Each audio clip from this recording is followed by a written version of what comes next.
Я занимаюсь самбо 15 лет. Казанский самбист Кирилл Бажин в составе сборной России еще поборется на играх Страмбрикс. На проходящих сейчас соревнованиях он один из фаворитов. Как начал заниматься, стал чувствовать себя очень сильно увереннее, чем до этого. Также самбо дисциплинирует, потому что это вид спорта с очень высокой конкуренцией. Ты должен быть постоянно на пике. Поджимай, не торопись. Показать свое мастерство приехали около 700 самбистов со всех федеральных округов. О высоком уровне состязаний говорит то, что половина участников – это мастера спорта, в том числе представители сборной России. Как отмечают, особенно сильная конкуренция в женской части турнира. На данное соревнование приехал очень серьезный состав. Я удивлена, что столько девочек, которые борются по спортивному самбо, здесь выступают.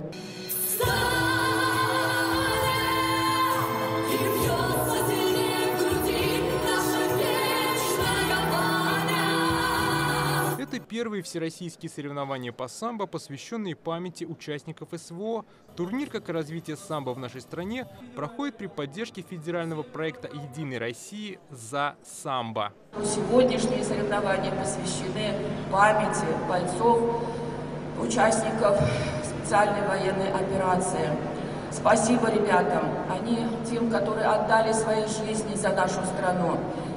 Спасибо тем, которые сегодня там, на линии соприкосновения. Дай Бог им всем, Аллах, дай помощи нашим ребятам, чтобы они остались живы, были здоровы, чтобы они вернулись к нам с победой. На церемонию открытия соревнований пригласили ветеранов боевых действий и родственников участников СВО. В знак признательности им подарили цветы.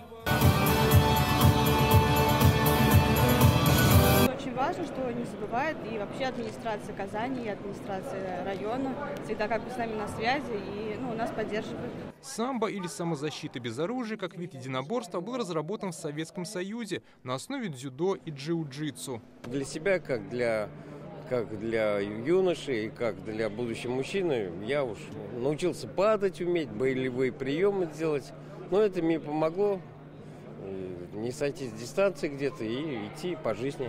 И в жизни это мне пригодилось.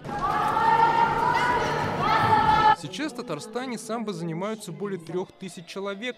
Этот вид спорта набирает все большую популярность. В городах и районах открываются новые секции. О результатах можно сказать, и если мы говорим о заслугах наших спортсменов, это и чемпионы мира, и обладатели Кубка мира в боевом самбо, наши спортсмены.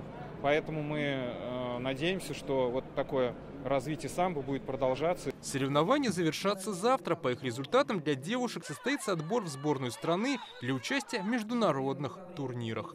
Дмитрий Айрин, Адель Миндубаев, ТНВ, Казань.